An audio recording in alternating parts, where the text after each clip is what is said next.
Good morning, babies. Oh, this is Sally. Sally likes to knock things off. Well, that's not Sally. That's a cup. But you guys know who Sally is. She's up there seeing if there's things to knock off. Tic Tac's over here doing something weird. Hey, I let your baby out. She's right here, honey. Here you go. Happiness. And now I want you to pay attention. This little turd here and her sister Kit Kat. So Honey Bun, Kit Kat. Honey Bun's gonna jump on this front gate as soon as I unlatch it. Kit Kat's gonna do crazy Kit Kat stuff over there. Honey Bun will probably do some hopping around, and I'm gonna try to let Frosty Mom out. We do this every day. I don't know why, but that's what they do. So just there you go.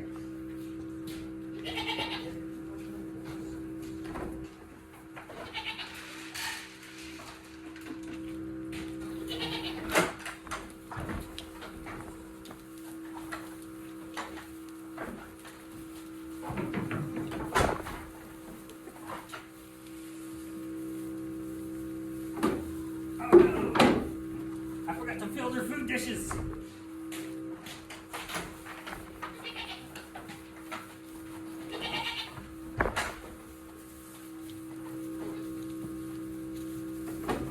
Like a little ping pong ball, you know that? There you go, Teddy Bears.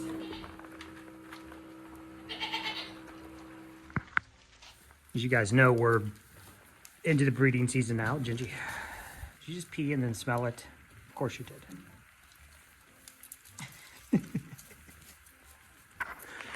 Gingy's already had her man's. Still gonna rub up on her. Hilarious. Put my glove on, my fingers are cold. So we're gonna continue breeding as they come into heat. I'm gonna continue to try to sell girls. This is gonna be pretty big risky endeavor this year because of who we're going to breed. It's a bunch of unknowns. We have data based on mom, but that does not always translate. You can have the best goat in the world and she might not throw a kid that's worth anything in the milk industry.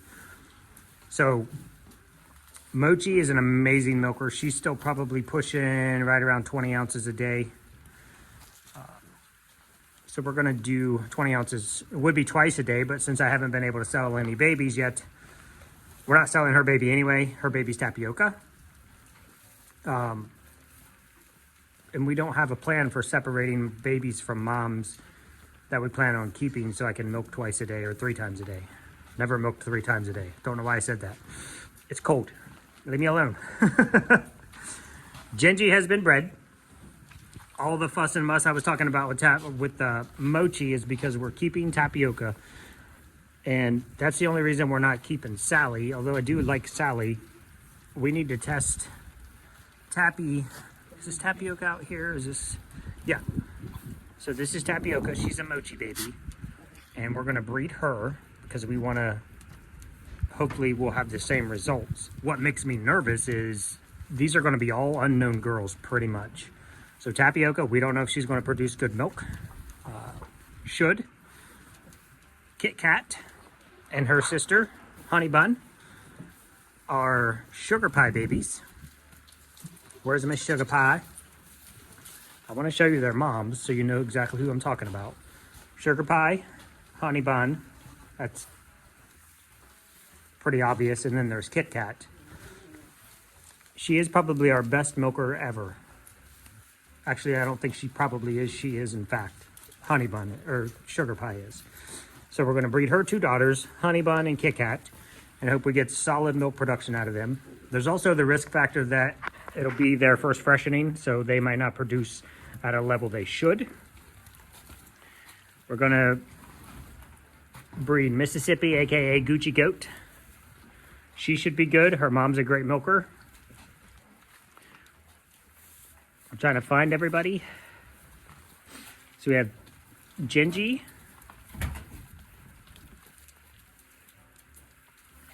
tapioca, sugar pie, honey bun. Okay, I'm sorry, I moved too fast. You can come down on your level. Sorry, when I stop in the middle of recording, it's because a baby like this needs some love. Hi. And just Miss Journey. Hi. Okay.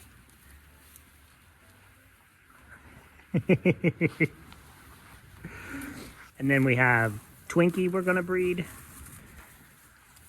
And Drummy. So these are very much unknowns. Very concerned about Drummy. If you guys remember last year, Drummy is the one who did not come into milk at all. She never came into milk. She didn't produce a drop of milk. She had about enough colostrum to support the babies, and then she pretty much dried up. So that's the big risk factor, is several unknowns.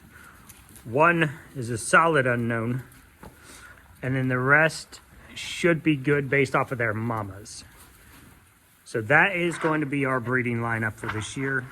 So it's going to be tapioca, Kit Kat, honey, ginger, Drummy, Tootsie, Twinkie, and I feel like I'm missing one. Did I already say tapioca? But those are going to be the girls. And you know, if you can't get as much soap next year, it's because we erred. I know people don't really think about that a lot when you talk about who you're going to breed necessarily, but when your soap business relies on your milk production, then it's a big factor. It's a big factor. We're good. As you guys know, we milk, filter, and then freeze our milk, so we stockpile it. Get at it, honey. This is still hanging on the wall. I'm absolutely loving it. It's not loose or wiggly or anything. It's solid. And the girls are just going crazy about it. So I think that's it over here. And I'm going to head over and I'm going to make some soap, because that's what we do. We're pushing up on that timeline of what I make now will get us through the year. So pretty much has to be ready by, let's say, December 21st. You guys can order soap all the time, anytime. There's just no Christmas guarantee. And I haven't seen the post office put out their guaranteed delivery dates yet, like it matters. But usually they'll say like December 15th or December 18th. If you have it to the post office, it'll be to your house by the time before Christmas. So got everybody hayed down. I took care of the boys last night. Just because the temperature was going to drop in the wind. It's going to be really, really windy today. But the wind is sucking up out of the south now, so we're going to be back up in the 50s and 60s by the weekend. And that doesn't really matter. That one night could make all the difference between any of the goats. So it's really important to make sure they have a warm, dry place to sleep. I see you, Bonehead. There aren't any ladies out. They all went in. I locked them inside. They're gone. Nothing to see here. You're such a dork. Boys have kind of moistened the bedding in here, so yeah, even though it's 10:30 at night, I'm gonna get over here and get this bedded down. The little weenies have been sleeping in the small box, probably because they can all pack in there and they can use their body heat to keep warm. But I've made this very habitable, very warm, very dry, getting down fresh hay so they can have somewhere to bed down if they want. And yeah, just do what we got to do. Didn't expect winter in November, but it is currently 24, feels like 14. So that's fun. I got some dust on you, mister. All right, I got to get this done. All right, I got about 4 inches of fresh hay down in here. The boys are still cleaning up the bits.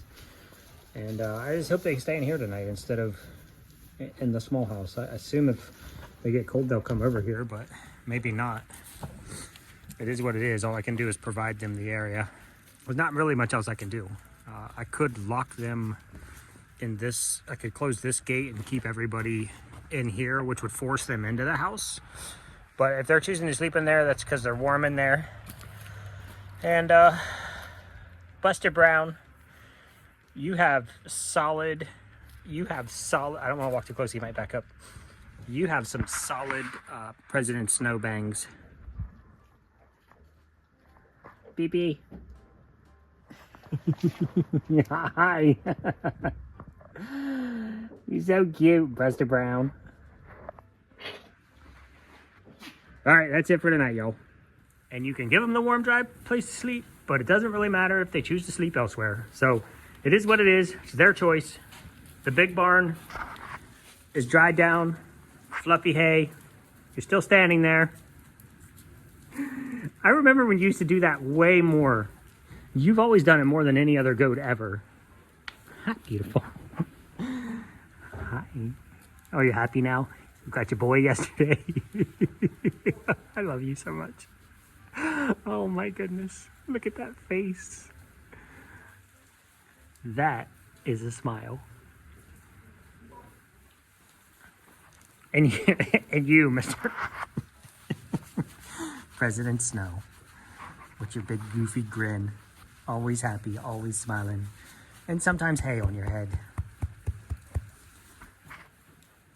Okay, let's go make some soap. I gotta pack some more orders. Take those to the post office tomorrow.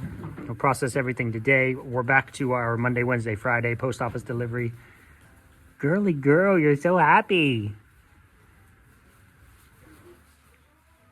You know when you look at your dog or your cat and you can see that little corner. Mr. President, do you need pets? Okay. Gingy's coming up under the bottom. She's like, she outsmarted you. She did. You got crusties in your nose. It always looks worse on you because you're stark white. But you know you can look at your dog and cat and you see that little turned up corner of the mouth and you know they're smiling. Okay, okay. Give them the love. Give them the soul stare. And the smiles. I see you. You're such a good boy. Tootsie Bear, you're getting bread. Maybe you're the one I left out. Oh. She's from our licorice line, so she should be a massive producer. Gummy and Java are also from our licorice line. And Gummy has always been a good producer. Java, yeah, we'll see how it goes. I'm excited for next year for her. She did have a little bit of a problem this year early on, and it's really important to catch it. And I missed it. Her babies were only eating off her one side. And so her other side kind of slowed down production. And so that one side has been maybe half the amount of milk as the other side all year, and it's never come back. Get at it. I gotta get like 10 more of those. Those are so cool. I don't know what they would do if I had more in here, and I don't even know where I'd put more. I guess I could put one there. And there. Probably there. We'd sort it out. Love it. All right, off to make soap.